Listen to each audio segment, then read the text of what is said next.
Ignited Minds Tutorials, a renowned educational platform, has recently released an informative video on the subject of coal and petroleum.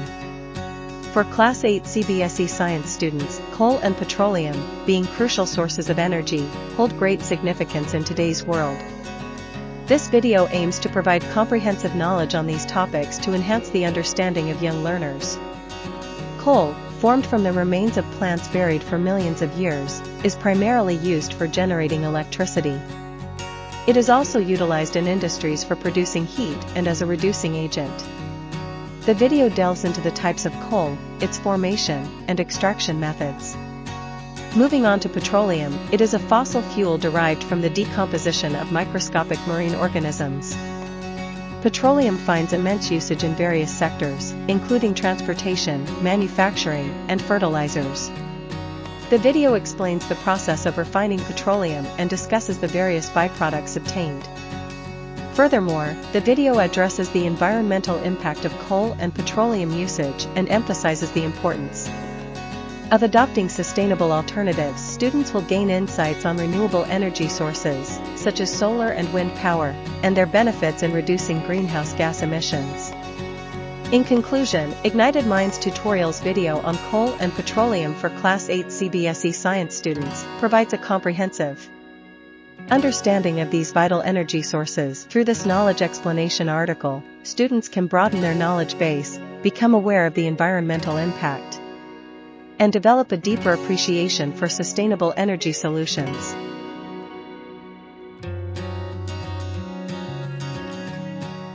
Okay, characteristics of a good fuel. अपन ने देखा कल fuel क्या होता है. What is basically a fuel? Fuel is anything which by burning itself produces energy. ठीक है? So what are the characteristics of a good fuel? So it should have high calorific value. Calorific value क्या होती है? What is calorific value बच्चा पाटी? What is calorific value? कल पढ़ा था अपन ने. कितना kilo joules of energy produce होता है? How much is the kilojoules of energy produced by burning 1 gram of fuel? 1 gram fuel को बर्निंग करने से कितना kilo joules of energy produce होता है? That is called the calorific value. ठीक है, it should have high calorific value. और क्या है बोलो? फॉर एग्जांपल, जैसे अगर आप देखोगे hydrogen is considered the best fuel. ठीक है, as it has the highest calorific value. तो हाइड्रोजन का भाई साहब बेस्ट फ्यूल होता है because it has got the highest calorific value. कल हमने देखा फ्यूल के कंपैरिजंस देखे. ठीक है, what are the comparisons of different types of fuels, तो उनकी कैलोरीफिक वैल्यू क्या है. And we have seen that hydrogen has got the highest calorific value. मतलब इसको फ्यूल ऑफ फ्यूचर भी बोला जाता है. This is also known as fuel of future. ठीक है, फ्यूचर का फ्यूल बोला जाता है इसको. ठीक है, okay. It is use as a fuel in rocket. ठीक है, रॉकेट में ये यूज होता है. और किस में यूज होगा बोलिए? It's ignition temperature should be low but well above the room temperature. Now, what is ignition temperature? Ignition temperature क्या होता है? जैसे lowest temperature for what? It can be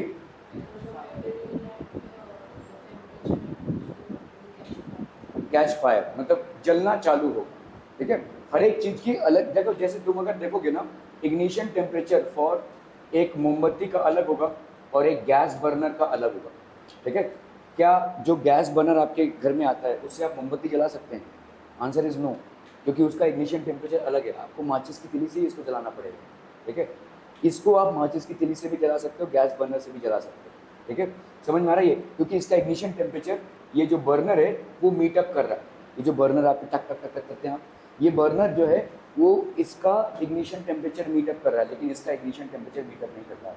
it is not able to meet up its ignition temperature. ठीक है, if the ignition temperature is too low, the fuel will catch fire. अगर बहुत ज़्यादा लो है तो fuel will catch fire easily, which could be dangerous. ये dangerous हो सकता है. ठीक है, if the ignition temperature is too low, अगर ignition temperature बहुत ज़्यादा लो हो गया, ठीक है, तो अभी देखो जैसे कुछ कुछ फ्यूल जैसे जो डेंजरस है.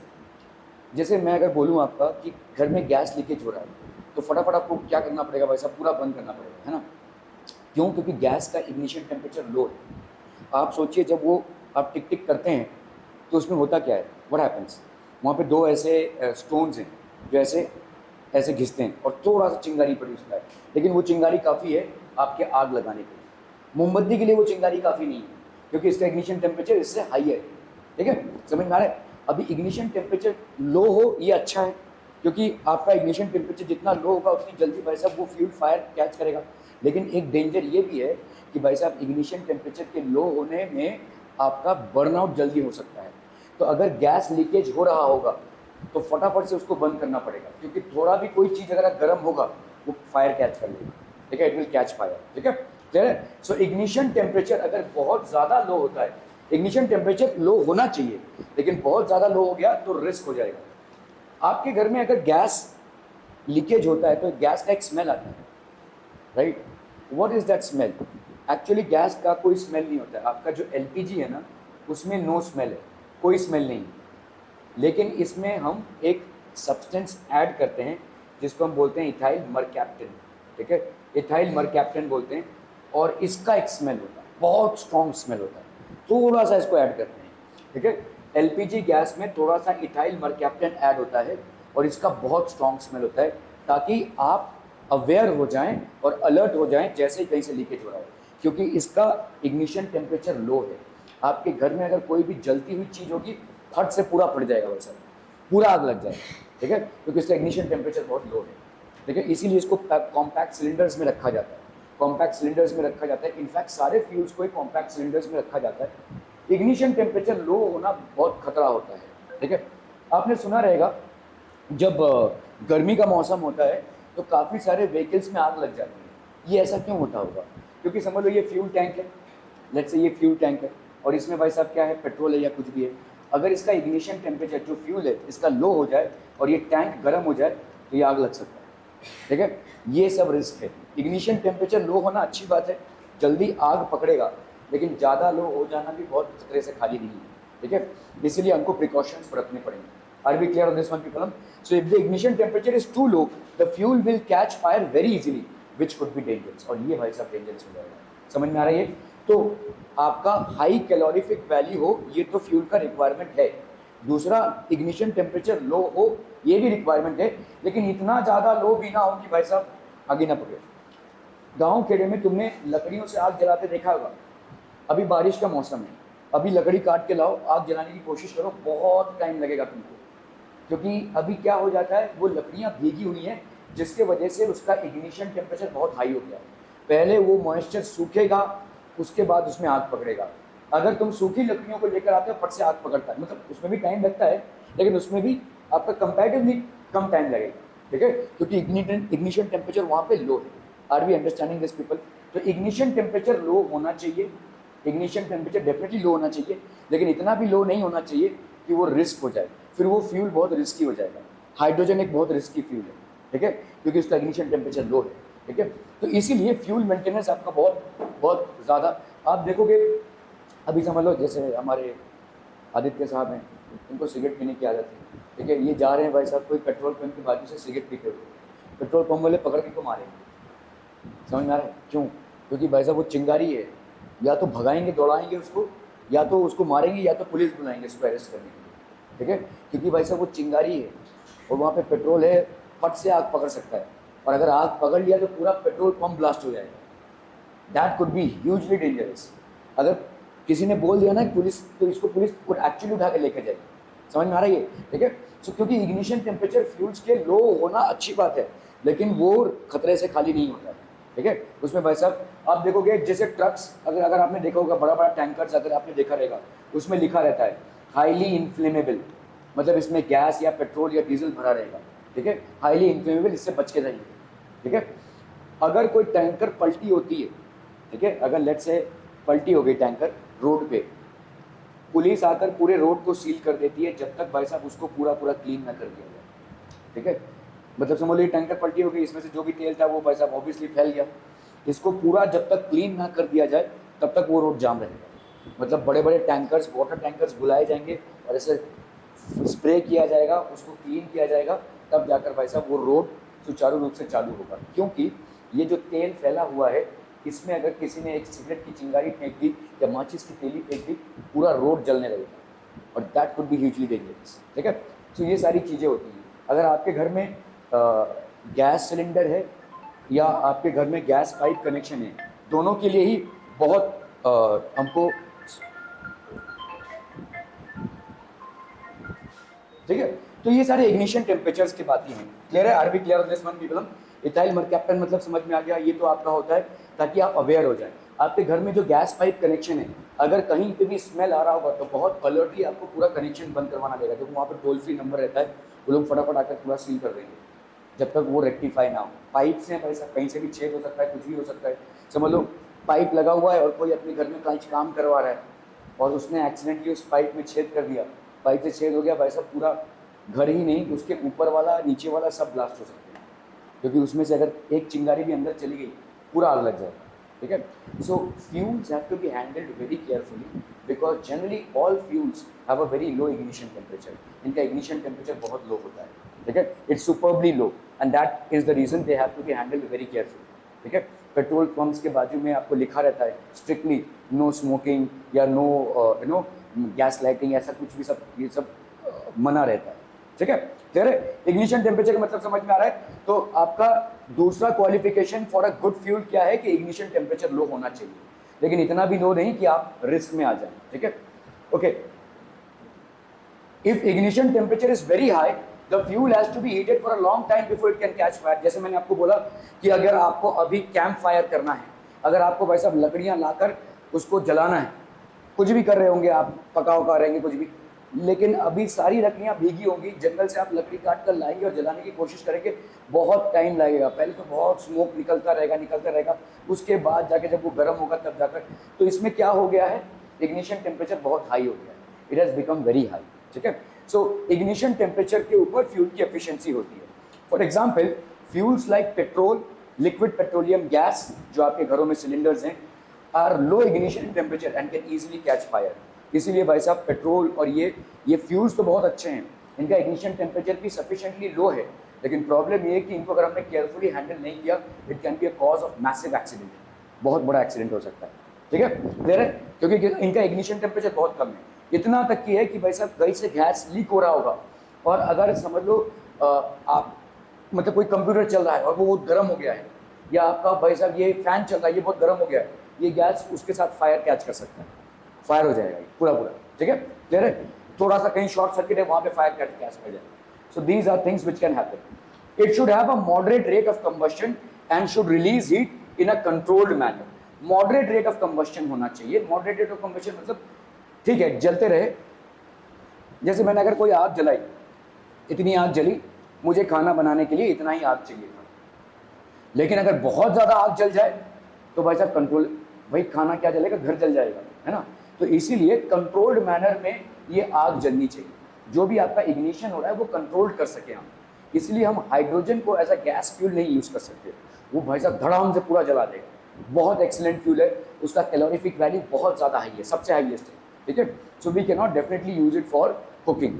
ठीक है? सो अलग अलग चीज़ों में हम अलग अलग तरीके से हीट को यूज करते हैं, और इन सब चीज़ों में भाई साहब एक कंट्रोल मैनर में होना चाहिए। ठीक है? Should release the heat in a controlled manner. Clear है? दीज आर क्वालिफिकेशन और characteristics of a good fuel. It should be fairly cheap and easily available. अब भाई साहब थोड़ा तो चीप होना चाहिए ना भाई, अगर हम कोई फ्यूल लेने जा रहे हैं उसका कॉस्ट बहुत ज़्यादा हाई है, क्या ही हम गाड़ी में भरेंगे और कहाँ तक ही जाएंगे। ठीक है? एंड ईजिली अवेलेबल भी होना चाहिए।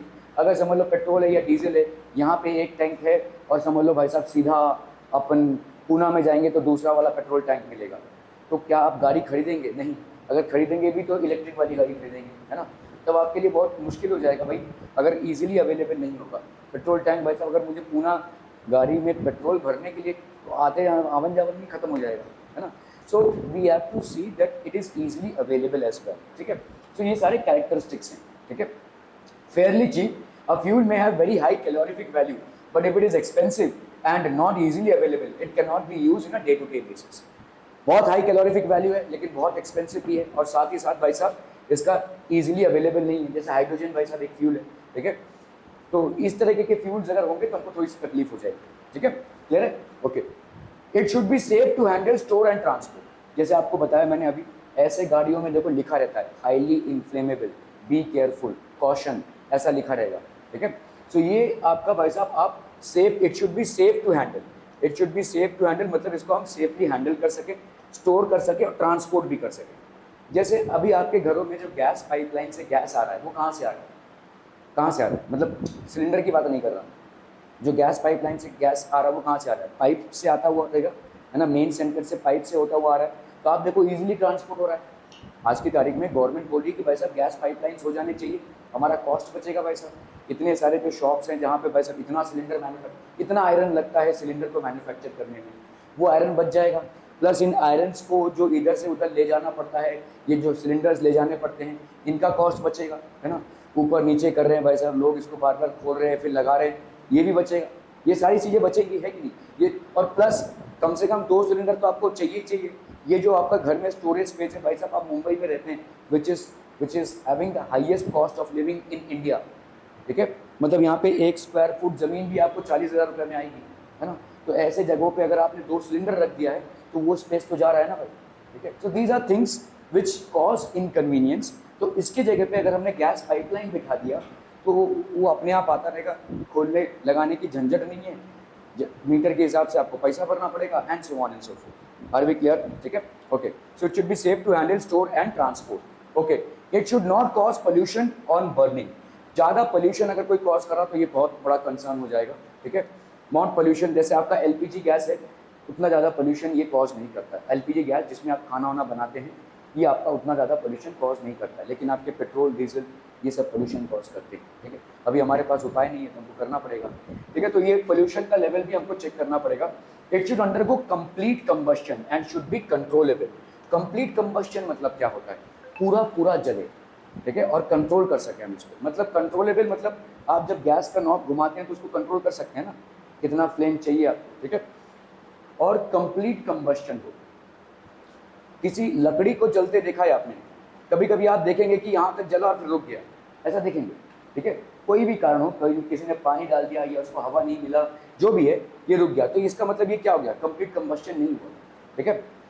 अच्छा चलिए इस तरह से समझते हैं हम।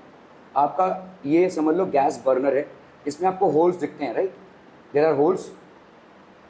आपका ये बर्तन है, कभी कभी आपके बर्तनों के नीचे काला रंग होने लगेगा, कभी कभी होगा। ये क्यों होता है, वाई डज इट हैपन, ठीक है। ये इसलिए हो रहा है क्योंकि ये जो गैस बर्नर है इसमें जो होल्स हैं वो जाम हो गए, ठीक है, जिसके वजह से देखो किसी भी बर्निंग प्रोसेस के लिए ऑक्सीजन जरूरी है, किसी भी बर्निंग प्रोसेस के लिए ऑक्सीजन जरूरी है। ऑक्सीजन भाई साहब किस में होता है, एयर में होता है। ये एयर से ऑक्सीजन जब तक इसमें सप्लाई अच्छे से जाता रहेगा, इसका फ्लेम अच्छे से जलता रहेगा। अगर इसको पर्याप्त मात्रा में ऑक्सीजन नहीं मिला, और ये कब होगा, when these holes are basically blocked, if these holes are blocked for some reason or the other, कुछ कचरा चला गया होगा, कुछ खाना अटक गया रहेगा, कुछ भी अगर हो गया रहेगा और ये साफ नहीं है, तो what will happen, these holes will get blocked, and if they get blocked then they will cause incomplete combustion। Incomplete मतलब गैस आपका ठीक से बर्न नहीं होगा, और अगर ठीक से बर्न नहीं होगा तो स्मोक प्रोड्यूस करेगा, और यही स्मोक जो है तो बर्तनों में काला धब्बा कर देगा। इसको मांझ कर आप साफ कर सकते हैं, लेकिन वो गैस आपका वेस्ट हो गया, उतना आपका वेस्ट हो रहा है। इसीलिए time to time gas burners को उठाकर क्लीन करना पड़ेगा, क्योंकि जब तक वो क्लीन नहीं होंगे तब तक उनको पर्याप्त मात्रा में एनफ क्वांटिटी में ऑक्सीजन नहीं मिलेगा, और ऑक्सीजन नहीं मिलेगा तो इस प्रोसेस ऑफ बर्निंग में कंप्लीट कंबस्शन नहीं हो पाएगा, इनकम्प्लीट कंबस्शन होगा। इसको अपन बोलते हैं sooty flame, this is known as sooty flame, ठीक है। ये सूटी फ्लेम मतलब काला धब्बा प्रोड्यूस करता है, ये गैस का इनकम्प्लीट कंबस्शन हो रहा है। तो किसी भी फ्यूल का कभी कभी इनकम्प्लीट कंबस्शन होता है फॉर व्हाट्सोएवर रीजंस। जैसे मैंने आपको बताया लकड़ी है, भीगी हुई है, तो वो अभी जल ही नहीं रहा है, तो उसका इनकम्प्लीट कंबस्शन हो रहा है। Are we clear on this one people, ठीक है, okay.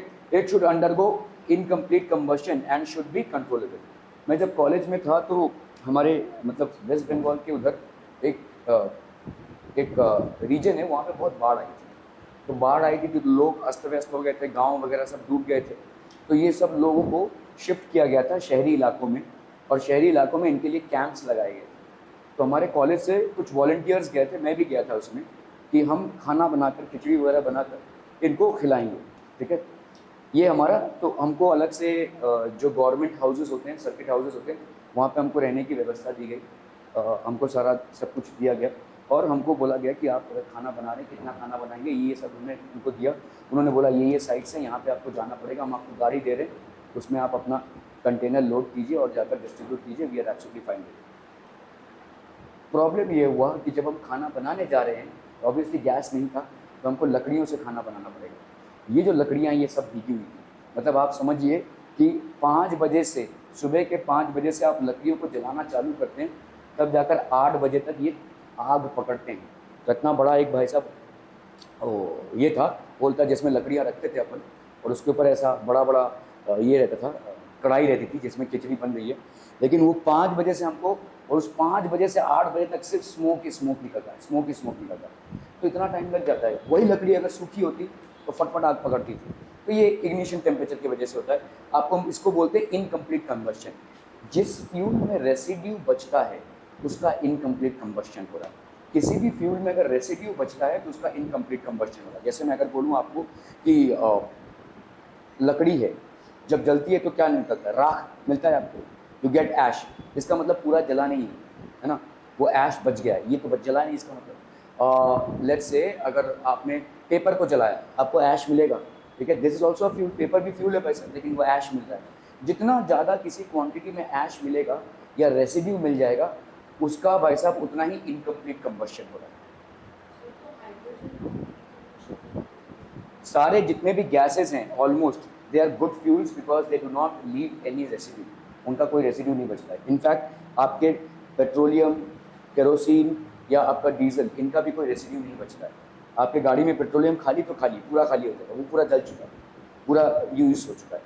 So what we need is basically a fuel which will leave the least of residue. जितना कम रेसिड्यू बचेगा उतना अच्छा रहेगा, वो फ्यूल उतना अच्छा रहेगा, ठीक है, क्लियर है। हाइड्रोजन हो गया या in fact all the gases are very good fuels because they do not generally leave residues, ये रेसिड्यूज नहीं छोड़ते हैं, ठीक है, क्लियर है।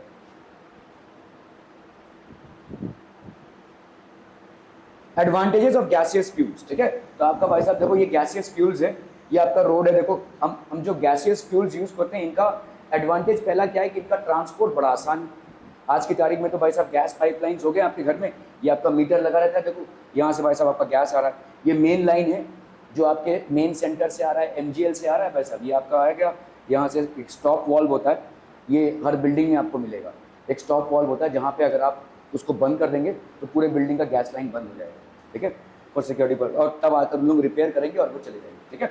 सो ये आपके हाउस लाइन्स हैं, ये आपके गैस अप्लायंसेज हैं, these are basically gas appliances, ये फर्नेस है and so on and so forth. Are we clear on this one people, समझ में आ रहा है ये, ठीक है। So these are the advantages of gaseous fuels. Amongst the physical state of fuels, the fuels in gaseous state are the best because of the following reasons. क्यों? पहला रीजन भाई साहब इनकी कैलोरीफिक वैल्यू अच्छी है, दूसरा रीजन इनका transportation बड़ा ईजी है, ठीक है, ट्रांसपोर्टेशन आराम से भाई साहब पाइपलाइन से जा रहा है, कोई दिक्कत नहीं है, ठीक है, तो इनका ट्रांसपोर्टेशन बहुत ईजी है, और इनको आपको स्टोर भी इनका आपको स्टोर भी नहीं करना पड़ेगा, ठीक है। So gaseous fuels are supplied in cylinders और through pipelines, so the transportation cost आपका क्या है, लोअर है, this is lower. Gaseous fuels release large amount of energy, इनका कैलोरीफिक वैल्यू अच्छा है भाई साहब, so they generally release a large amount of energy and do not leave behind any ash or solid residue on combustion। गांव खेड़े में जब आप रसोई पकाते हैं तो आप लकड़ियों से पकाते हैं या काउडंग से पकाते हैं या कोयले से पकाते हैं, और इन सब चीज़ों में एक ड्रॉबैक ये है कि काफ़ी सारा राख जमा होता है जिसको आपको फेंकना पड़ता है। आप जो घरों में LPG यूज़ कर रहे हैं इसका कोई राख जमा नहीं होता है, सो ये आपको एक टेंशन नहीं है कि उसको फेंकें, ठीक है, clear. So gaseous fuels release large amount of energy, do not leave behind any ash or solid residue on combustion। Using gaseous fuel, food gets cooked faster। जल्दी खाना बन जाता है आपका, पानी गर्म करना हुआ, खाना बनाना हुआ, चाय बनाना हुआ, ये सब जल्दी फास्ट होगा आपका, ठीक है, okay. Gaseous fuels produce least amount of harmful gases as compared to solid and liquid fuels। इसीलिए गवर्नमेंट CNG पे स्ट्रेस दे रही है, ठीक है, कि आप CNG करवा लो सारे गाड़ियों को, CNG जितनी भी गाड़ियाँ ऐसी मैन्युफैक्चर हो रही है जिनमें CNG हो सकता है उनको गवर्नमेंट स्पेशल कंसेशन देती है, और CNG में आपको इसलिए गवर्नमेंट बढ़ावा दे रही है क्योंकि इसका जो पोल्यूशन लेवल है वो बहुत कम है, ठीक है, कंप्रेस्ड नेचुरल गैस का पोल्यूशन लेवल। इसीलिए आपके जितने भी ट्रांसपोर्ट व्हीकल्स होंगे जिनका येलो नंबर प्लेट होगा, येलो नंबर प्लेट, ओला हो गया, उबेर हो गया, ये रिक्शाज हो गए, ठीक है, ट्रक्स हो गए, आपके ट्रांसपोर्ट व्हीकल्स जितने होंगे उनको मैंडेटरीली CNG करना पड़ेगा, ठीक है, क्योंकि उनका तो गाड़ी, देखिए आप गाड़ी चलाए ना चलाए आपका प्राइवेट व्हीकल है, लेकिन जो डोमेस्टिक जो आपके ये ट्रांसपोर्ट व्हीकल्स होते हैं या टूरिस्ट व्हीकल्स होते हैं उनको तो चलना ही पड़ेगा, इसलिए उनका CNG कराना बहुत ज़रूरी है, ठीक है, क्योंकि वो सबसे ज़्यादा पोल्यूशन क्रिएट करेंगे अगर वो डीजल या पेट्रोल यूज़ कर रहे होंगे, इसलिए गवर्नमेंट ने मैंडेटरीली CNG किया है, ठीक है। Are we clear? Because CNG, तो gaseous fuels can be easily ignited, ठीक है, and a small spark and the rate of combustion can be easily controlled with the help of control valve. आपका भाई साहब कंट्रोल वॉल्व से आप इसको easily control भी कर सकते हैं गैसियस फ्यूल्स को, ठीक है, okay. Fossil fuels, now what are fossil fuels? Fossil fuels are form from the buried remains of plant and animals. जो आपके बहुत दिनों तक ये जो प्लांट्स और एनिमल्स हैं जो जमीन के नीचे गड़े हुए हैं, इनसे फॉसिल फ्यूल्स तैयार होता है। फॉसिल मतलब होता है दबे हुए plants, animals, dead plants and animals which have been buried under the land for a very huge amount of time, they are considered as fossil fuels. सारे फ्यूल्स आपके जनरेट होते हैं कार्बन से, और हम सब की बॉडी में कार्बन है, ठीक है, हम सब की बॉडी में कार्बन है, तो इस कार्बन के डिकम्पोजिशन से फ्यूल्स जनरेट होते हैं, ठीक है। तो आप सोचिए फ्यूल्स को बनने में कितना ही टाइम लगा होगा। इतने जीव जानवर जो हैं जो मरे हुए हैं वो धीरे धीरे धीरे धीरे लाखों साल तक डिकम्पोज होते आए हैं, और उसके बाद जाकर उनका बना है फ्यूल, उसको हम यूज़ कर रहे हैं। लास्ट 100 सालों में हमने जितना फ्यूल यूज़ कर लिया है उतना फ्यूल लास्ट लाखों सालों में मैन्युफैक्चर नहीं हो पाया है। आप समझिए ये जो फ्यूल आज यूज़ कर रहे हैं इसको लाखों साल लगे हैं बनने में, लेकिन जिस रेट से हम यूज़ कर रहे हैं उस रेट से इसका एक्सटेंशन लगभग तय है, ये ख़त्म हो जाएगा, क्योंकि उस रेट से वो बनेगा नहीं जिस रेट से हम यूज़ कर रहे हैं, ठीक है। Often, more often than not we are using it just. आप देखिए इंडिया में सबसे ज़्यादा आपका गाड़ियों का मैन्युफैक्चरिंग होता है, सबसे ज़्यादा कंजम्पशन होता है। एक एक घर में 4-4 गाड़ियाँ हैं। आप किसी भी रोड में चले जाओ कामोठे में, आपको सारे रोड के दोनों साइड में आपको गाड़ियाँ मिलेंगी। मतलब गाड़ियों का बिल्डिंग में रहने के लिए जगह नहीं है, बिल्डिंग में रखने के लिए जगह नहीं है, इसलिए वो रास्ते पे है, ठीक है। तो आप सोचिए कितनी गाड़ियाँ हो गई है। एक ही इंसान एक जगह जा रहा है, उस फैमिली से दूसरा इंसान रास्ते पे होगा, मतलब यहाँ तक जाएगा, ये भाई साहब यहाँ तक जा रहा है, लेकिन दोनों अलग अलग गाड़ियों से जा रहे हैं। जितनी गाड़ियाँ उतना फ्यूल कंजम्पशन। सो हमारा जो इर्रेशनल यूज़ ऑफ फ्यूल है ये हमारे फ्यूल को एक्सटिंक्ट बना रहा है। This is basically making it extinct, ठीक है। क्लियर है? Are we clear on this one people?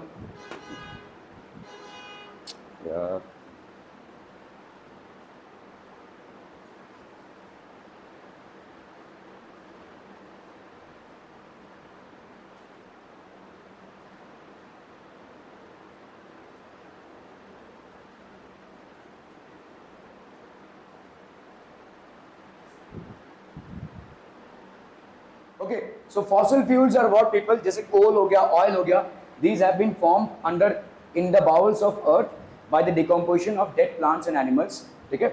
So fossil fuels are formed from buried remains of plants and animals, और जो आपके buried remains हैं plants and animals के, ठीक है, उससे होता है। Coal, petroleum and natural gas are examples of fossil fuels। ये होता coal हो गया, petroleum हो गया, natural gas हो गया, ये सारे examples हैं किसके? fossil fuels के। Fossil fuels are obtained from nature, they are referred to as natural resources। तो क्योंकि इनका नेचर से obtain करते हैं हम इनको, इसलिए हम इनको natural resources भी बोलते हैं। These are basically natural resources, ठीक है। Okay, so state few characteristics of a good fuel, क्या क्या हो जाएगा बोलो? Low ignition temperature, हाँ, no residue, leaving no residue behind, no pollution, और क्या? High calorific value, ये तो पहला होना चाहिए, high calorific value, low ignition temperature, और आपका भाई साहब, हाँ, लो प्राइस, इजीली अवेलेबल, ये सब आपके, हाँ। सप्लाई ऑफ ऑक्सीजन वो फ्यूल का कैरेक्टरिस्टिक नहीं है। सप्लाई, हर फ्यूल को बर्न करने के लिए आपको ऑक्सीजन लगेगा, ठीक है। तो ये हो गया आपके कैरेक्टरिस्टिक्स, आपका easily available, cheap, high calorific value, फिर आपका लो इग्निशन टेम्परेचर, ये सब हो जाएंगे आपके, ठीक है। Easily transportable. State two advantages of gaseous fuels, क्या क्या हो जाएगा बोलो? इजीली ट्रांसपोर्टेबल, इजीली ट्रांसपोर्टेबल, और काफ़ी बड़ी मात्रा में आप कंप्रेस करके इसको यूज़ कर सकते हैं। इसके पोल्यूशन लेवल्स भी कम है, लो लेवल्स ऑफ पोल्यूशन, ठीक है। Can coal, petroleum and natural gas be prepared in the lab from dead organisms? तो answer is no, because it's a natural process and takes a huge amount of time, ठीक है, बहुत time लगता है। Why fossil fuels are referred to as natural resources? Because they are formed by within nature itself. ये nature में ही बने, they are formed within nature itself, they are formed within nature itself. Fossil fuels nature में ही बनते हैं, ठीक है। मेरे बहुत नींद आ रही है आप। They are formed within nature itself, okay. Natural resources एक होता है भाई साहब आपका एग्जॉस्टेबल और एक होता है भाई साहब आपका इनएग्जॉस्टेबल। एग्जॉस्टेबल मतलब क्या होता है, जो खत्म हो जाए, ठीक है, और इनएग्जॉस्टेबल भाई साहब क्या होते हैं, जो खत्म ना हो। जैसे सन भी हमारे लिए एक फ्यूल है भाई साहब, क्योंकि सन अगर नहीं होगा तो आपके जो प्लांट्स होंगे वो अपना फूड नहीं बना पाएंगे, they will not be able to manufacture their food. Is it not a fuel? Yes it is, ठीक है, it is providing us with energy. Sun is a fuel. It is inexhaustible, जितना भी आप इसको use कर ले ये exhaust नहीं होगा, ठीक है। Wind, is it a fuel? Yes, it provides us energy. जो भी अपने को एनर्जी प्रोवाइड करे तो ये भी आपका इनएग्जॉस्टेबल है, it will not get exhausted by its usages. Sun हो गया, विंड हो गया, ऑल दीज आर इनएग्जॉस्टेबल। तो आपका सन हो गया, देन वी हैव विंड हो गया, ठीक है।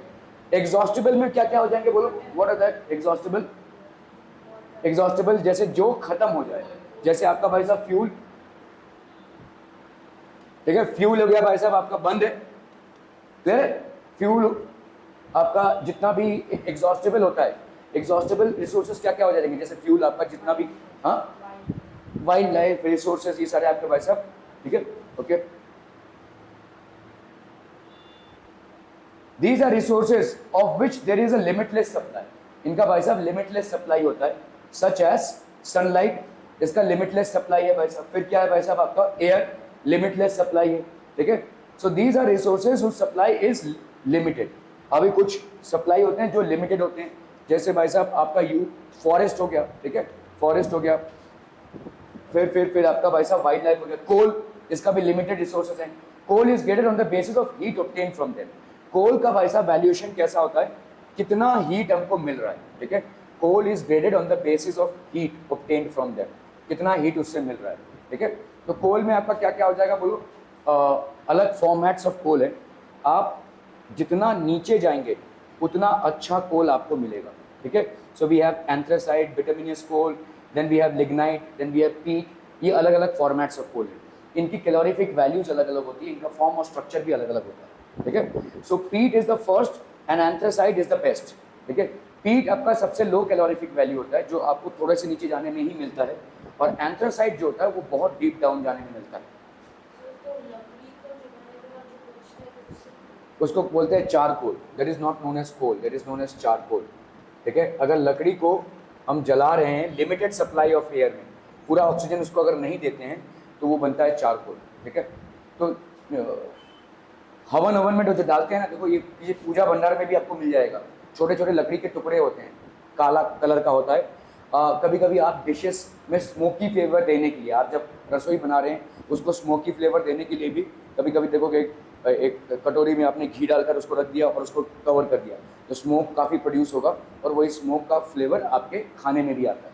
तो फिर इसको चारकोल बोलते हैं, छोटे छोटे होते हैं, ये आपके पूजा भंडार वगैरह में मिलते हैं, ठीक है। So coal is graded on the basis of the heat obtain from them, तो जितना अपन हीट ऑब्टेन करते हैं उसके बेसिस पे आपका कोल होते हैं। तो टाइप्स ऑफ कोल क्या क्या हो जाएंगे बोलो, what are the types of coal? एक हो गया आपका peat, lignite, bituminous coal and anthracite. Peat, lignite, bituminous coal and the anthracite. तो पीट आपका क्या हो जाएगा, कंटेन्स ओनली 11% कार्बन। पीट आपको 11% कार्बन, कार्बन का परसेंटेज जितना कम होगा फ्यूल की एफिशिएंसी उतनी कम होगी, कार्बन का परसेंटेज जितना ज़्यादा होगा फ्यूल की एफिशिएंसी भी उतनी ज़्यादा होगी। तो पीट कंटेन्स ओनली 11% ऑफ कार्बन, ठीक है, इसमें सिर्फ 11% कार्बन होता है। लिग्नाइट में आप देखोगे कंटेन्स उसका डबल 22% ऑफ कार्बन। जैसे जैसे आप जमीन के नीचे जाते जाते हैं वहाँ से जो कोल आप बरामद करते हैं उसकी भाई साहब कैटेगरी अलग होती है और उसका क्वालिटी भी और उतना अच्छा होता है, क्योंकि देखो जितना ज़मीन के नीचे से आप निकाल रहे हैं उतना ही दिन तक वो रिमेन्स ऑफ प्लांट या एनिमल डिकम्पोज हुआ है, तो जितना उसको टाइम मिला है डिकम्पोज होने में उतना ही अच्छा फ्यूल बन के तैयार होगा, ठीक है। सो लिग्नाइट कंटेन्स 22% ऑफ कार्बन, और कार्बन का परसेंटेज हाइयर हो गया तो आपका बर्निंग एफिशिएंसी हाइयर हो जाएगा, कैलोरीफिक वैल्यू हाइयर हो जाएगी। So lignite is a better form of coal than peat, ठीक है, okay. Then we have bituminous coal. Bituminous coal ये और नीचे जाएंगे जमीन के तो मिलेगा, इसमें देखो आपको 60% कार्बन मिलता है, देख रहे हैं कैसे आपका बढ़ रहा है 11 से 22, फिर 22 से 60। So the calorific value will also correspondingly increase. जैसे जैसे भाई साहब आपका ये कार्बन कंटेंट बढ़ता जाएगा वैसे वैसे ही आपका कैलोरीफिक वैल्यू भी बढ़ता जाएगा, ठीक है, क्लियर है, okay. Then we have anthracite. Anthracite contains about 80% of carbon, it is the best quality coal, ठीक है, सबसे बढ़िया कोल, ठीक है। It contains 80% of carbon. Trees and other plants that grew in swampy areas 300 to 400 million years ago died. Swampy areas मतलब ऐसे खाड़ी वाले इलाके जहाँ पे डिकम्पोजिशन जल्दी होता है, पानी वाले इलाकों में डिकम्पोजिशन जल्दी होता है, पानी वाले इलाकों में डिकम्पोजिशन जल्दी होता है. Trees and other plants that grew in swampy areas. ये swampy मतलब आप भी खाड़ी एरिया में रहते हैं, ठीक है. नवी मुंबई पूरा खाड़ी एरिया में ही है, स्वैम्प है काफ़ी सारा. तो 300 इतने ज़्यादा पुराने जो ट्रीज और एनिमल्स थे वो जब मरे थे तो उनके डिकम्पोजिशन से ये फ्यूल्स पैदा हुए हैं जिसको आज हम बेधड़क यूज़ कर रहे हैं, ठीक है. तो ऑब्वियसली बात है कि भाई साहब बहुत टाइम लगा है और उतना टाइम अगर इनको हम नहीं देंगे तो ये डाई आउट हो जाएंगे. The remains got buried in the swampy soil. Over time these remains were covered with layers of sediments like mud and sand. तो भाई साहब ऐसे लेयर्स ऑफ सेडिमेंट्स हो गए मड एंड सैंड, ठीक है, ओवर टाइम, ठीक है. These remains were covered with layers of sediments like mud and sand. In low oxygen conditions, the buried plant material formed a dark brown material called peat. तो जब आपका low oxygen conditions हैं, when we have low oxygen conditions, the buried plant material formed a dark brown material called peat. इससे बना भाई साहब आपका क्या peat, ठीक है. तो पहला जो लेयर है वो peat है, ठीक है. In low oxygen conditions, okay. Gradually more and more sediments, उसके ऊपर और ज़्यादा sediments होते गए और ज़्यादा धूल मिट्टी जमा होती गई और ज़्यादा वो नीचे दबता गया, ठीक है. ओवर पीट was compressed between layers of sediments and form lignite. मतलब और ज़्यादा जब और पहला लेयर क्या है, सॉइल के पहले लेयर के नीचे जो कोल आपको मिलता है वो दैट इज नोन एज पीट. अभी यही पीट और ज़्यादा नीचे अगर चला गया, ऑब्वियसली भाई साहब आपके ऊपर जो है तो सैंड डिपॉजिट होता रहेगा, सेडिमेंट्स डिपॉजिट होते रहेंगे. जब वो और नीचे चला जाता है तो यही बन जाता है आपका लिग्नाइट, ठीक है. After this, again if it goes down further, it forms bituminous coal. Again if it goes down further, it forms anthracite. समझ में आ रहा है? The deeper the coal is, the better will be its calorific value and the better will be its carbon content. So, in short, anthracite is the best form of coal. After that, it is bituminous coal. After that, it is lignite, and finally peat. ठीक है? तो further compression resulted in the formation of bituminous coal. ठीक है? Even further compression resulted in the formation of anthracite. ठीक है. सो इस तरह से भाई साहब आपका coal. Explain why fossil fuels are exhaustible natural resources. Because it took a huge amount of time for all dead plants and animals to actually be compressed and change into fossil fuels. And if we are not using them judiciously we will run short of it because it has taken a huge amount of time for their formation. ठीक है, समझ में आ रहा है. And that's the reason they are exhaustible. Exhaustible मतलब ये खत्म हो सकते हैं अगर हमने रैशनली और जुडिशियली इनको यूज नहीं किया. ठीक है. Defined natural resources. Natural resources are of two types, exhaustible and inexhaustible.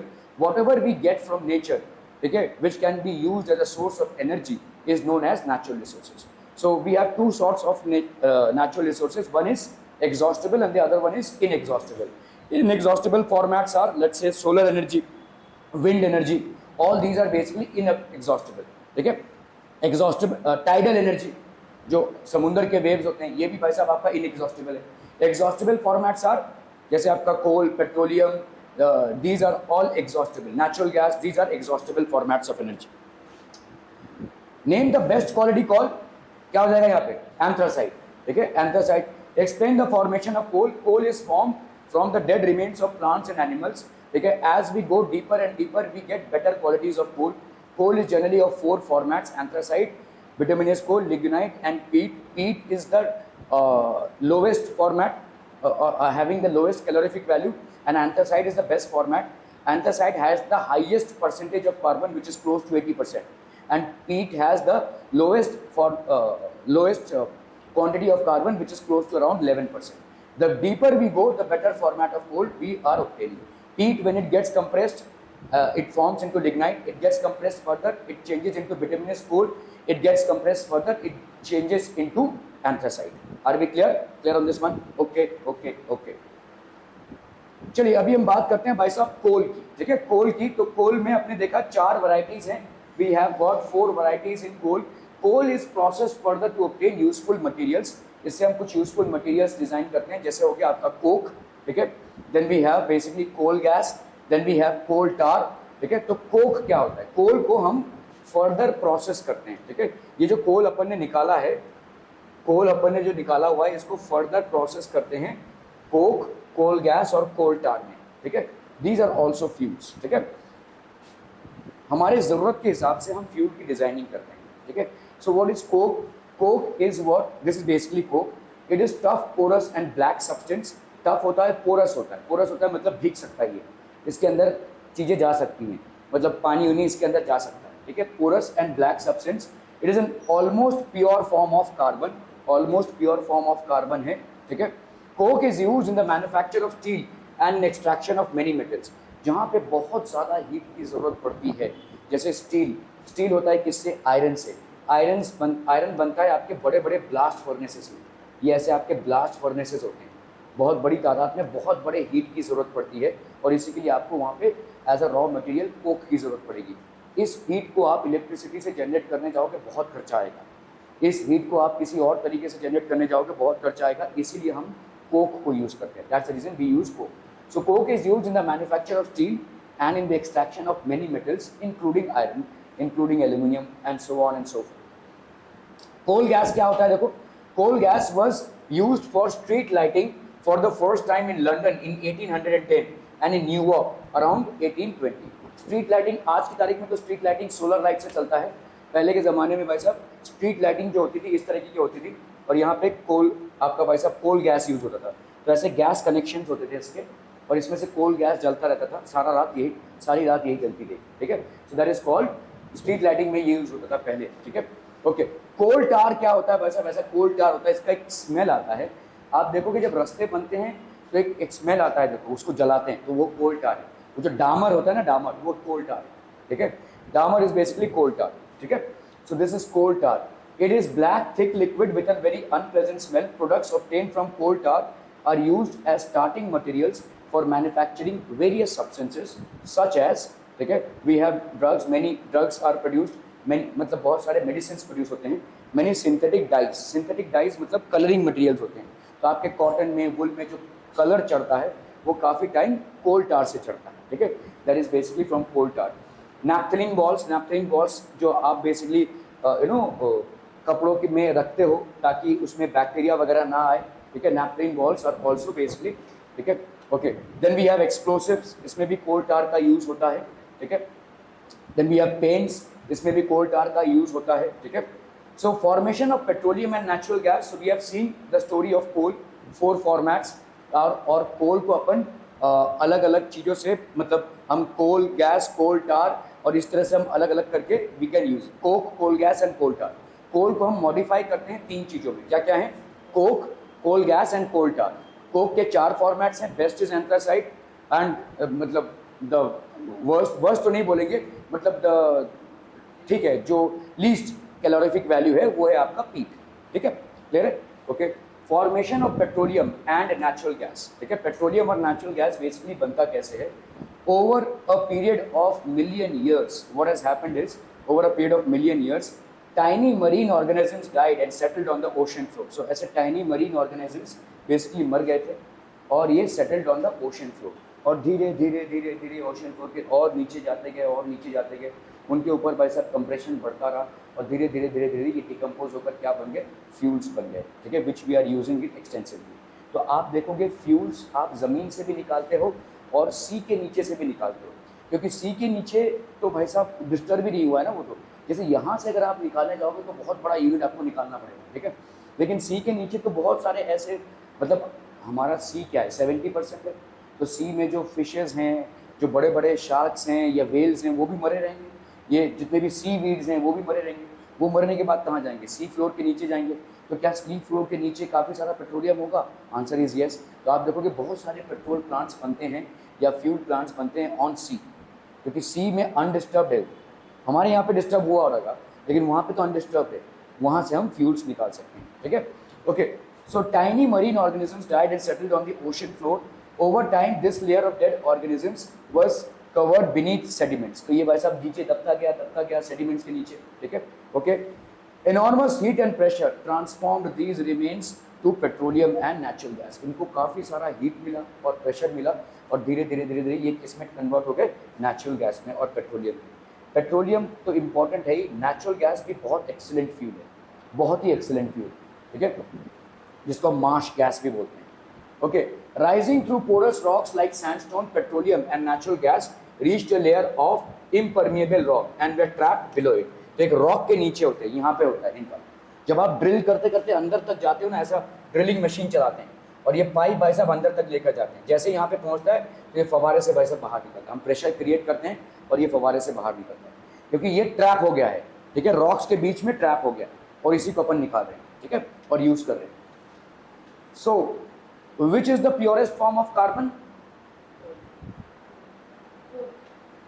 नहीं, कोक तो आप बनाते हैं, कोक, कोल गैस और टार, कोल टार, ये तीनों आप बनाते हैं, ठीक है। तो आपका भाई साहब प्योरेस्ट फॉर्म ऑफ कार्बन कौन सा हो जाएगा? एंथ्रासाइड, ठीक है, जिसको अपन कोल में यूज करते हैं। Which is what is coal gas, what are its uses? तो अपन ने देखा भाई साहब कोल गैस क्या होता है। तो पहले के ज़माने में कोल गैस से हम स्ट्रीट लाइटिंग करते थे, ठीक है, it can be use for normal lighting. Okay, what is the difference between coke and coal? Coke और कोल में क्या डिफरेंस है भाई साहब?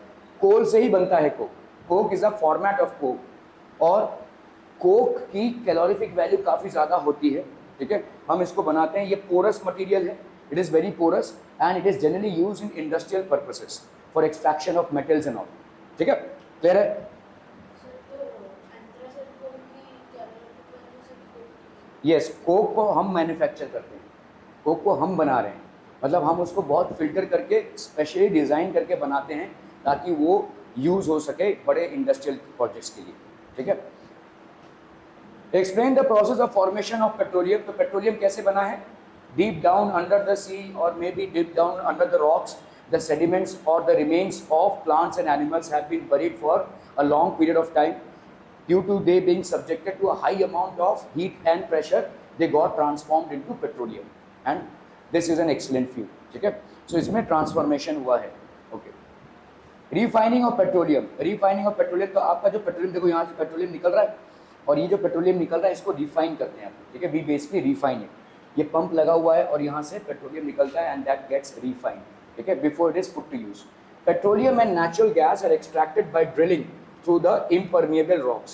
सो इम्परमिएबल रॉक्स मतलब ये ऐसे रॉक्स हैं जिसके नीचे जा ही नहीं सकते आप, पानी भी नहीं जा सकता, तो आपको ड्रिल करके इसके अंदर जाना पड़ेगा और वहां से वो निकालना पड़ेगा, ठीक है, bye drilling. Okay,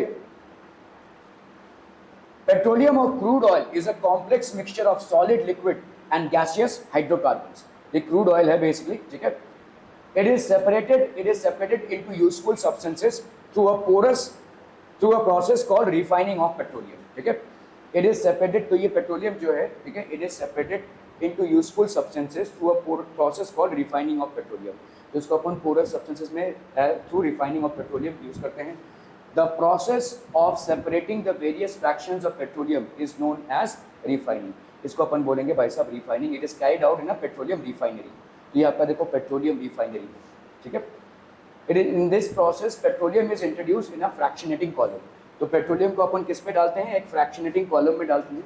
we basically put it in a fractionating column. It is a tall cylindrical structure fitted with horizontal layers. तो this is a tall cylindrical structure and there are horizontal layers to it, ठीक है। Okay, petroleum is heated to 400 degree centigrade, 400 degree centigrade तक आप इसको heat करते हैं। And the vapours of petroleum rise inside the fractionating column. ये vapours of petroleum भाई साहब फ्रैक्शनेटिंग कॉलम के अंदर राइज करते हैं। They cool and condense at different heights. ये कूल होते हैं और अलग अलग, ये थोड़ा सा कॉम्प्लेक्स प्रोसेस है। तो इसमें होता क्या है, फ्रैक्शनेटिंग अलग अलग चीज़ें निकलेंगी। कहीं आपका यहाँ पे डीजल निकल जाएगा, आपका यहाँ पे पेट्रोल निकल जाएगा, आपका यहाँ पे केरोसिन निकल जाएगा, अलग अलग जो सारे क्रूड ऑयल से निकलते हैं। कच्चा तेल जो होता है जिसको हम ज़मीन से निकालते हैं, उसको जब हम फ्रैक्शनेटिंग कॉलम में लाते हैं तो इन सब चेम्बर्स के अलग अलग टेम्परेचर्स होते हैं और इन अलग अलग टेम्परेचर्स में ये सेपरेट आउट होते हैं। पेट्रोलियम अलग, जैसे डीजल, पेट्रोलियम, केरोसिन, अलग अलग प्रोडक्ट्स निकलेंगे, ठीक है, अलग अलग जगहों से। Depending on their boiling points they are collected in different trays. अलग अलग ट्रेज में हमने इसको कलेक्ट करके फिल्टर आउट कर दिया। अलग अलग बॉइलिंग पॉइंट होता है। केरोसिन का बॉइलिंग पॉइंट अलग है, आपका डीजल का बॉइलिंग पॉइंट अलग है, पेट्रोल का बॉइलिंग पॉइंट अलग है। सो all these separate out from crude oil. ये क्रूड ऑयल जो हम ज़मीन के नीचे से निकालते हैं बेसिकली, ठीक है। जैसे अगर बिलो 40 डिग्री सेंटीग्रेड आपको पेट्रोलियम गैस, ठीक है, पेट्रोलियम गैस होता क्या है, यूज जैसे domestic fuel in liquefied form. तो इसी पेट्रोलियम गैस को हम डोमेस्टिक फ्यूल में यूज करते हैं, जिसको अपन क्या बोलते हैं, liquid petroleum gas, LPG। This is your domestic cylinder, ठीक है। तो आपका बेसिकली क्या है, पेट्रोलियम गैस 40 डिग्री सेंटीग्रेड के नीचे होता है, ठीक है। ओके, ये वाला जो चेंबर है इसका टेम्परेचर कहाँ से कहाँ तक है, 40 to 170। 40 to 170 में आपको क्या मिल जाएगा, पेट्रोल। बिलो 40 डिग्री सेंटीग्रेड में आपको क्या मिल रहा है, petroleum gas. This is what people, this is a fractionating column. इसको अपन क्या बोलेंगे, this is known as a fractionating column. This is known as a fractionating column. और इस फ्रैक्शनेटिंग कॉलम के अलग अलग चेंबर्स के अलग अलग टेम्परेचर्स होते हैं। तो fractionating column below 40 degree centigrade में क्या सेपरेट आउट होगा, पेट्रोलियम गैस। 40 to 170 में क्या सेपरेट आउट होगा, बोलो, पेट्रोल। ठीक है, पेट्रोल। और क्या होगा भाई साहब, use as a fuel in automobiles. तो पेट्रोल कहाँ पे यूज होता है, भी ऑल नो, ठीक है, ऑटोमोबाइल्स में यूज होता है। ठीक है, in dry cleaning, do you understand what is dry cleaning, क्या होता है, कपड़े सुखाना। नहीं, कुछ कपड़े आपके ऐसे होते हैं जिनको आप भिगो नहीं सकते धोने के टाइम पे, इसको अपन ड्राई क्लीनिंग करते हैं। तो ड्राई क्लीनिंग में भी पेट्रोलियम यूज होता है। ड्राई क्लीनिंग जैसे कोट हो गया, कोट, ब्लेजर्स जो होते हैं उनको आप भाई साहब वॉशिंग मशीन में या भाई साहब धो नहीं सकते, धोएंगे तो वो खराब हो जाएंगे। ठीक है, तो उसको ड्राई क्लीनिंग करना पड़ता है और इसके लिए पेट्रोलियम लगता है।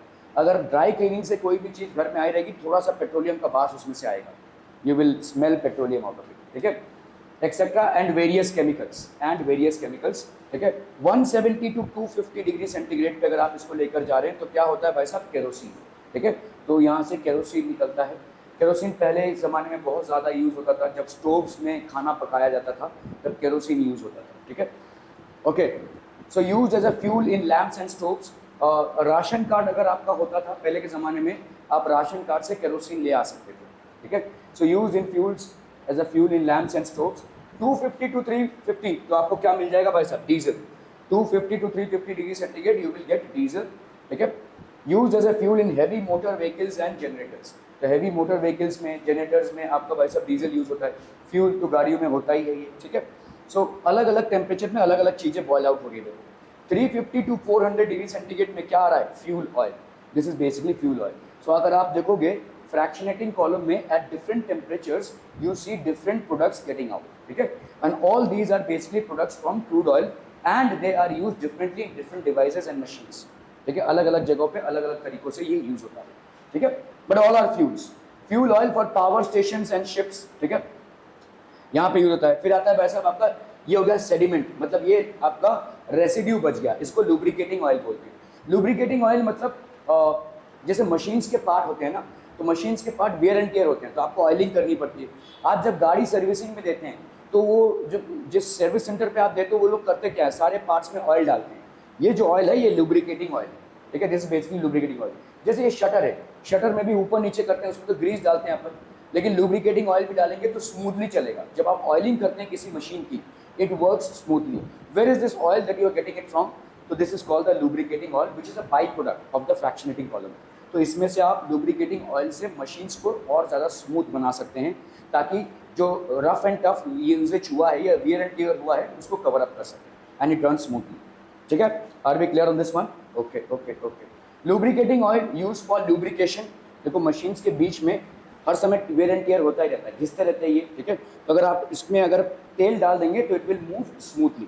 ठीक है, लुब्रिकेशन इन कैंडल्स में यूज होता है भाई साहब। ठीक है, वैसलीन, ठीक है, जो आप अगर पैर की एड़ियाँ फट गई हों तो ये वैसलीन बेसिकली एक क्रीम होता है जो इसको कवर अप करता है। ठीक है, लुब्रिकेशन।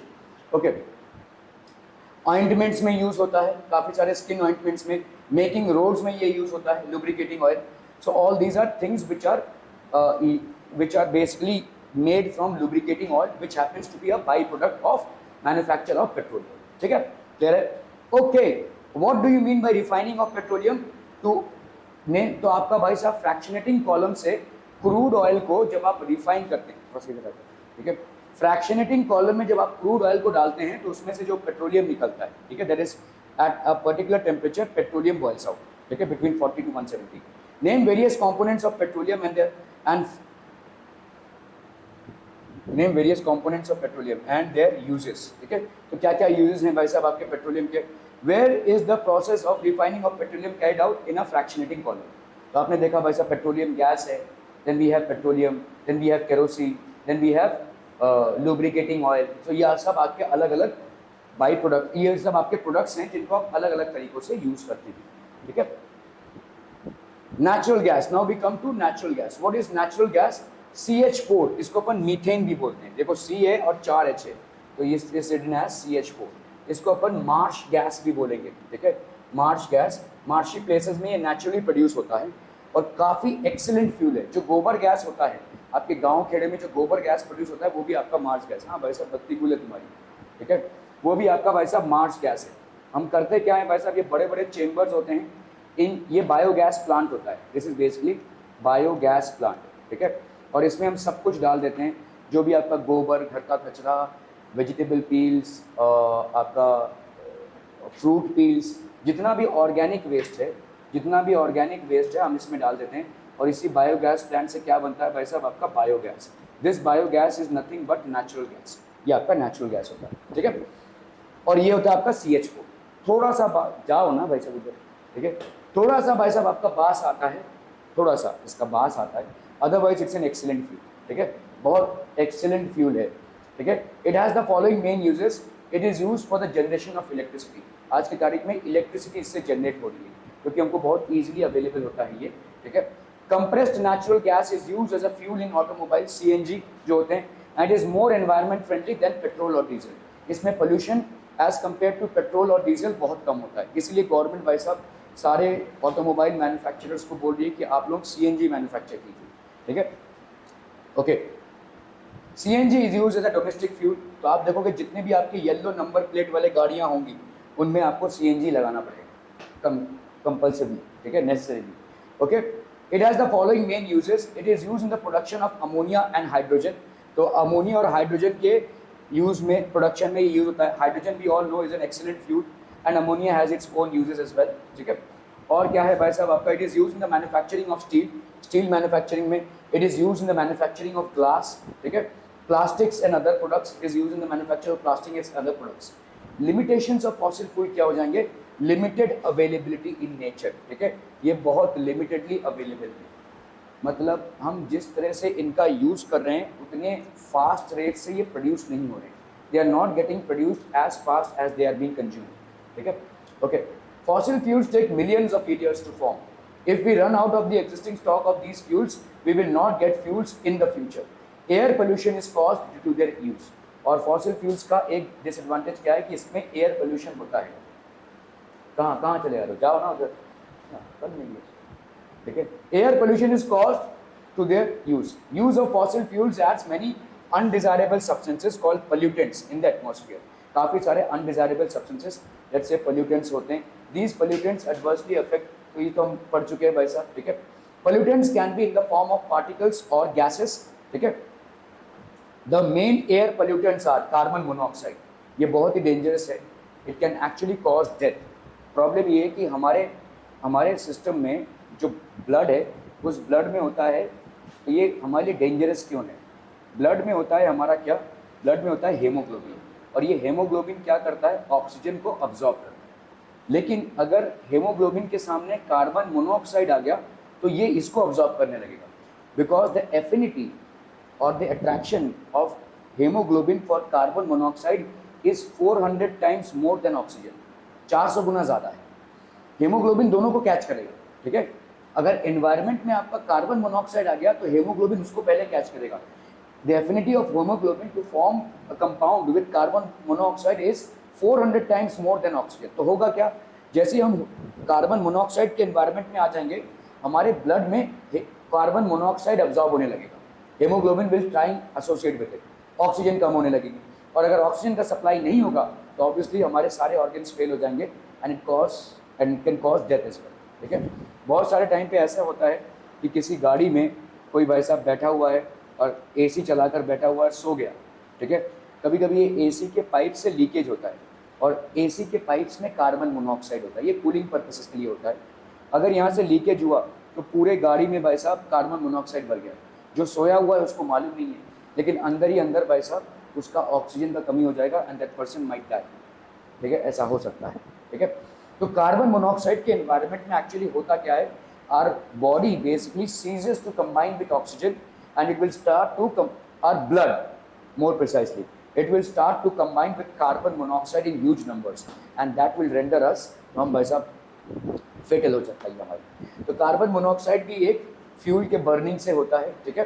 कार्बन डाइऑक्साइड ये हमारे लिए जहर नहीं, ये तो हमारे लिए जहर है, ये हमारे लिए जहर नहीं है, लेकिन ये एनवायरनमेंट में टेम्परेचर को बढ़ाता है। It basically increases the temperature, ठीक है। और ये क्या करता है भाई साहब? Global warming. It basically is the cause of global warming, ठीक है। Carbon dioxide global warming cause करता है। और क्या है भाई साहब? आपका सल्फर डाइऑक्साइड है, सल्फर डाइऑक्साइड है, देन सूट पार्टिकल्स है, ठीक है। सल्फर डाइऑक्साइड, सूट पार्टिकल्स, ये सारी चीजें हो गई भाई साहब। Carbon monoxide colourless, odourless and tasteless gas है। It is produced by incomplete combustion of fossil fuels. तो ये भाई साहब किस तरीके का गैस है? कलरलेस है, ओडरलेस है एंड टेस्टलेस गैस, ठीक है। कार्बन मोनोऑक्साइड, ठीक है, CO लिखते हैं हम इसको। It is produced by incomplete combustion of fossil fuels. अगर फॉसिल फ्यूल्स का इनकम्प्लीट कंबस्शन हो रहा है, पूरे पूरे वो नहीं जल रहे हैं, तो वो बनाते हैं कार्बन मोनोऑक्साइड। ये बहुत डेंजरस है, ठीक है। इट इज एक्सट्रीमली डेंजरस, ठीक है। क्या क्या हो सकता है देखिए, अगर हमने कार्बन मोनोऑक्साइड, ठीक है, it can cause headaches, it can cause nausea, मतलब उल्टी आएगी, डिजीनेस, सर घूमेगा। क्यों होगा? क्योंकि आपके बदन में या आपके शरीर में ऑक्सीजन की कमी हो गई है। There is a huge scarcity of oxygen. Breathlessness होगा, ठीक है, इंसान कोलैप्स कर सकता है एंड लॉस ऑफ कॉन्शियसनेस, बेहोश हो सकता है, यहाँ तक कि मर भी सकता है, ठीक है, फेटल हो सकता है carbon monoxide. It can so exposure to carbon monoxide can cause headache and dizziness and can even lead to coma and death. इंसान पूरा पूरा कोमा में जा सकता है और मर भी सकता है। इट्स सो पॉइजनस, ठीक है। कार्बन डाइऑक्साइड पॉइजनस तो नहीं है, लेकिन कार्बन डाइऑक्साइड से हमारा हीट ट्रैप होता है। देखो क्या होता है, ये हमारा अर्थ है, ठीक है, ये हमारा भाई साहब एटमॉस्फेयर है। अभी कार्बन डाइऑक्साइड अगर बढ़ने लगा एटमॉस्फेयर में, तो देखो हम जो कार्बन डाइऑक्साइड रिलीज कर रहे हैं, ये प्लांट्स को हम गैदर कर लेते हैं, तो वो बैलेंस हो जाता है, वो अपने फूड मैन्युफैक्चरिंग में उसको यूज कर रहे हैं। लेकिन इतने सारे व्हीकल्स जो कार्बन डाइऑक्साइड प्रोड्यूस कर रहे हैं, इतने सारे प्लांट्स या ट्रीज नहीं जो उसको ऑब्जॉर्व कर पाए, तो ये कार्बन डाइऑक्साइड भाई साहब एटमॉस्फेयर में घूमता रहेगा, ठीक है। हमारा जो इतना सारा व्हीकल्स हो गया है या इतना सारा इंडस्ट्रियल पोल्यूशन है, वो भी तो कार्बन डाइऑक्साइड है। ये भाई साहब आपके एनवायरनमेंट में घूमता ही रहेगा, ठीक है। Just 1 minute.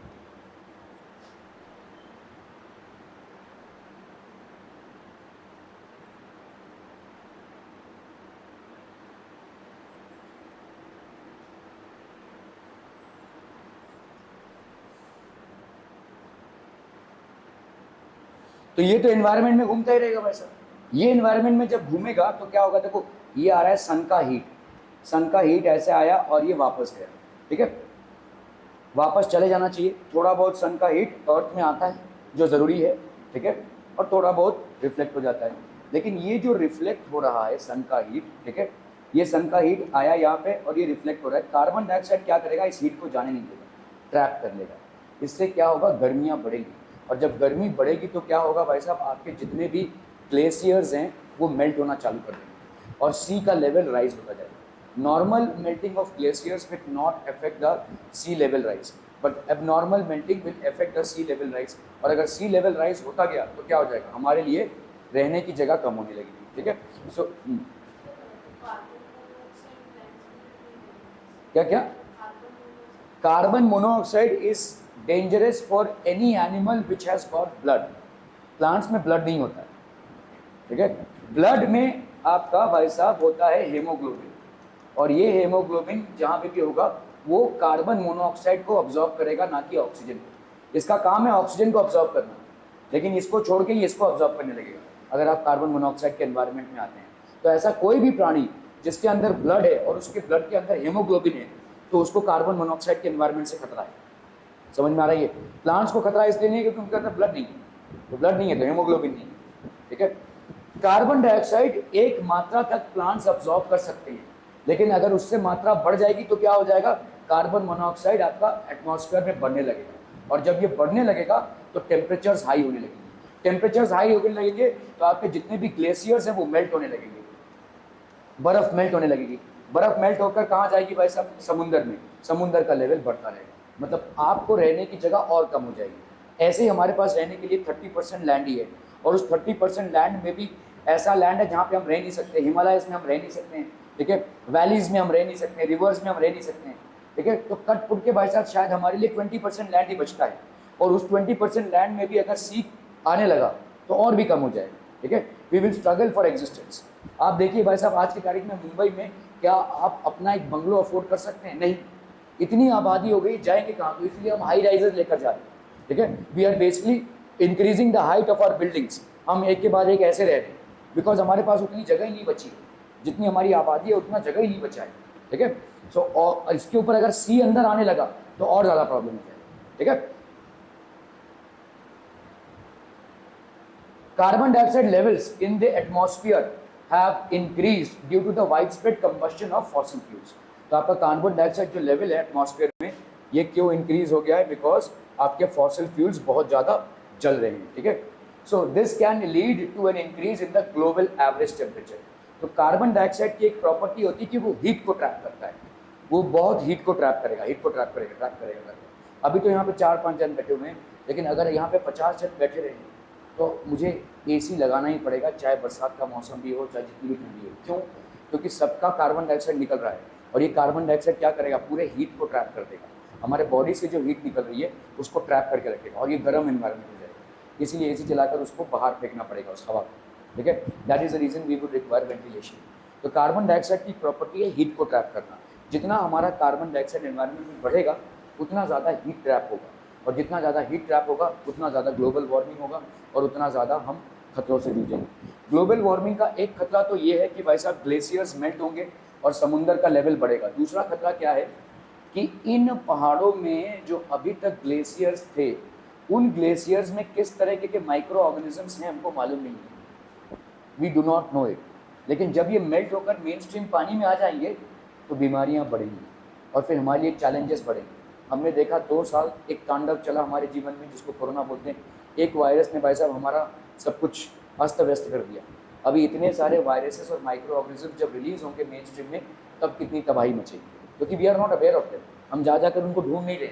जैसे ही वो मेन स्ट्रीम में आते हैं और मेन स्ट्रीम से हमको कोई बीमारी होती है, तब हम उसका इलाज चालू करेंगे, ठीक है, और फिर एक तांडव हो जाएगा। तो not only do we have a risk of the water levels rising and we getting lesser space to live in due to global warming, the other risk that is there is a lot of unidentified microorganisms in the form of bacteria and viruses might be lying there dormant। क्योंकि viruses जो है तो करोड़ों साल तक ऐसे ही पड़े रह सकते हैं, लाइफलेस।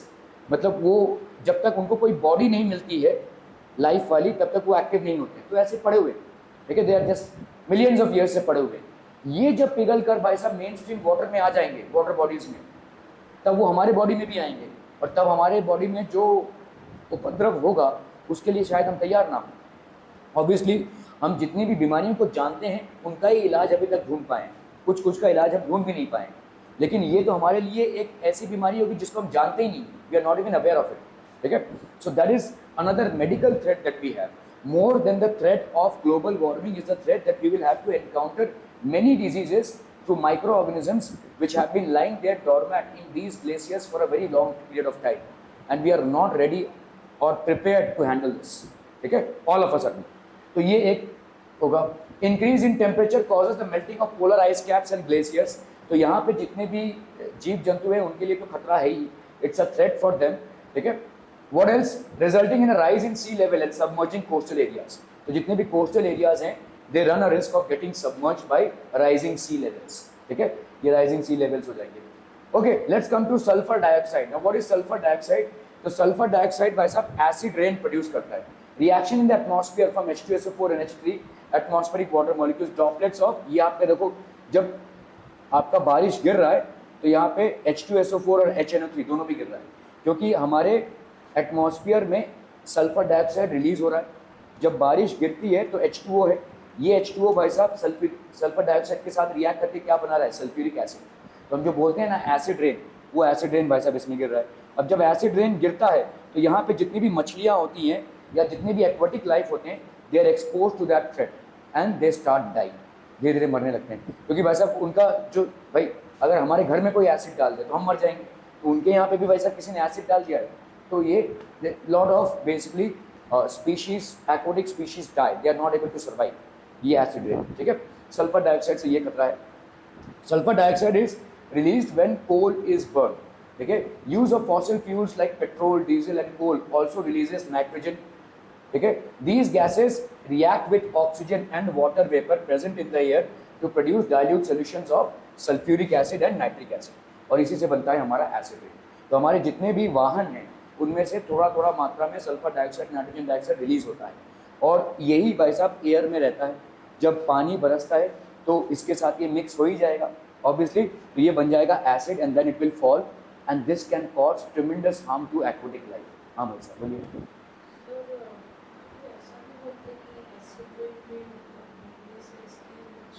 होगा ही ना, एसिड रेन में वीकनेस। आपने कभी एसिड अपने ऊपर डाला है क्या? थोड़ा सा भी, इतनी इचिंग होगी और इतना जलन होगा कि मतलब आपका स्किन बर्दाश्त नहीं कर पाएगा ना उसको, एसिड को। Acid any which ways corrodes, acid किसी भी चीज़ से कांटेक्ट में आएगा तो उसको कोरोड करेगा, उसको ख़त्म करेगा, उसको मतलब जंग की तरह ख़त्म करेगा, ठीक है। लिविंग नहीं है वो, लेकिन उसको जला देगा। तो ये इसीलिए इचिंग प्रोड्यूस होती है, आपका भाई साहब इरिटेशन प्रोड्यूस होता है। प्योर एसिड तो अगर आप हाथ में डालेंगे इधर से तो इधर से निकल आएगा, इसको हम तेजाब बोलते हैं। ये जो एसिड रेन होता है इसका थोड़ा डाइल्यूट होता है, तो ये इचिंग प्रोड्यूस करता है, स्किन में इरिटेशन प्रोड्यूस करेंगे, स्किन में फंगस प्रोड्यूस करेगा, स्किन में काफ़ी सारे एलिमेंट्स प्रोड्यूस कर सकते हैं।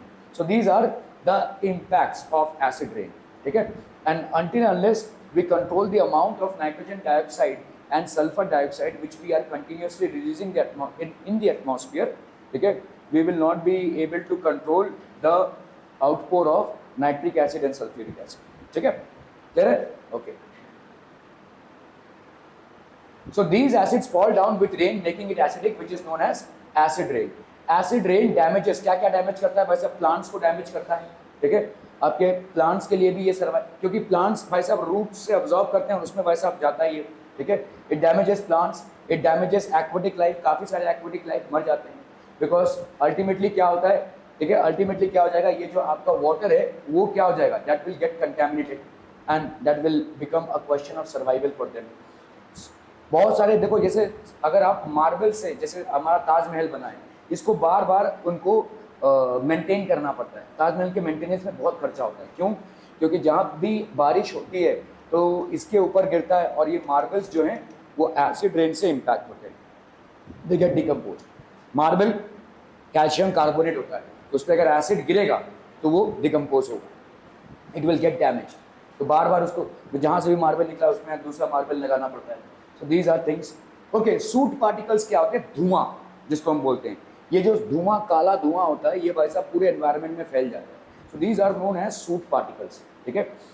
तो soot particles are introduced into the air due to incomplete combustion of wood and fossil fuels like coal and petroleum. तो अगर इनकम्प्लीट कंबशन हो रहा हो किसका? कोल और पेट्रोलियम का, तो ये सूट पार्टिकल्स भाई साहब एयर में आ जाते हैं और ये मैसिव डैमेज क्रिएट करेंगे, ठीक है। They will cause a massive damage, ठीक है। Okay, these particles enter our bodies when we breathe. आप जब ब्रीदिंग कर रहे हो तो कितना ही सूट पार्टिकल्स आएगा, देखिए,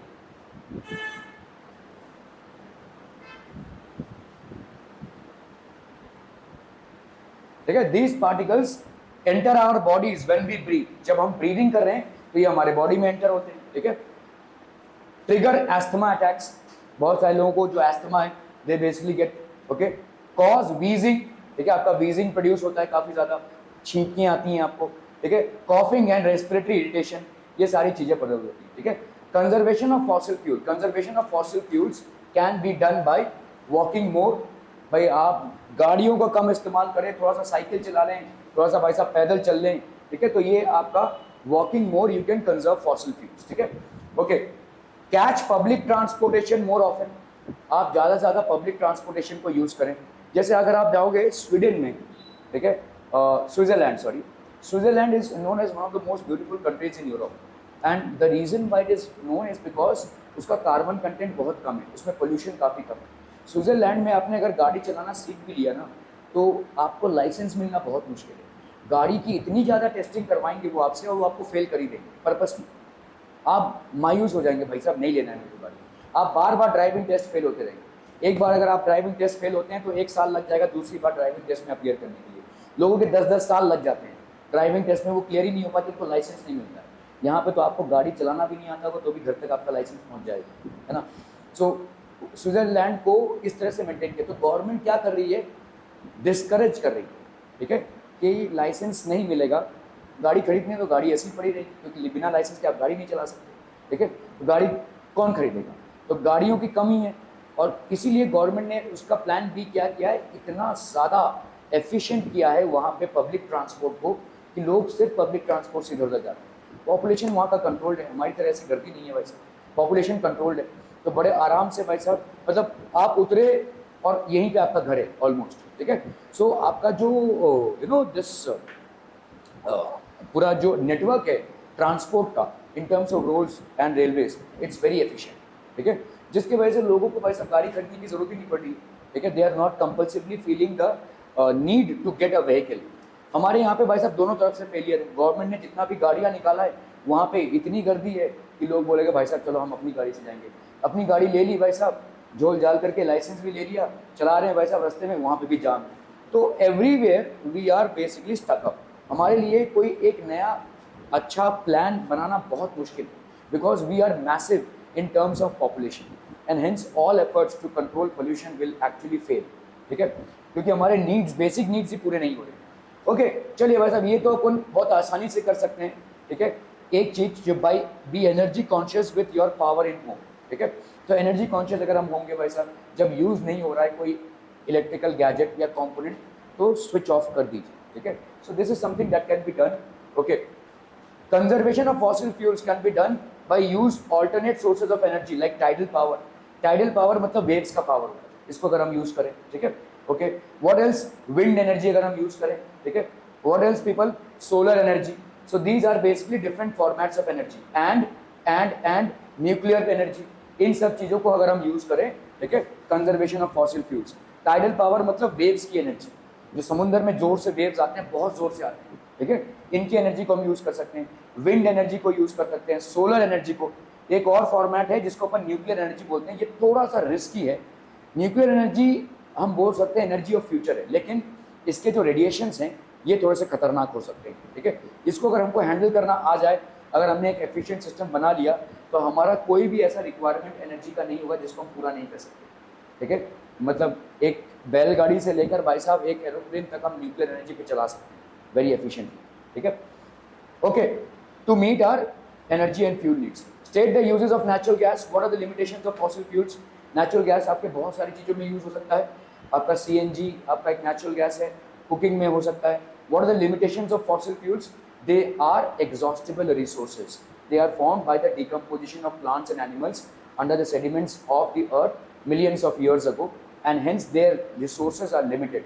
With our irrational and non-judicious use, we will be running short of them in no time, ठीक है। जिस रेट से हम इनको यूज कर रहे हैं, ठीक है, हमारे पास बचेगा नहीं। Name the main air pollutants, क्या क्या हैं? Carbon monoxide, carbon dioxide, sulphur dioxide, nitrogen dioxide, ठीक है, और सूट पार्टिकल्स, ठीक है। These are all basically air pollutants, ठीक है। What are the effects of carbon monoxide in human beings, तो क्या क्या इफेक्ट्स हैं भाई साहब? हेडेक, फिर आपका nausea, then breathlessness, then finally you might collapse and it can also lead to death. Collapse, coma, death, ये सब कुछ हो सकता है, ठीक है, okay. So that basically completes the chapter people, ठीक है, on coal and petroleum. Do we have any questions? Any questions? No question some.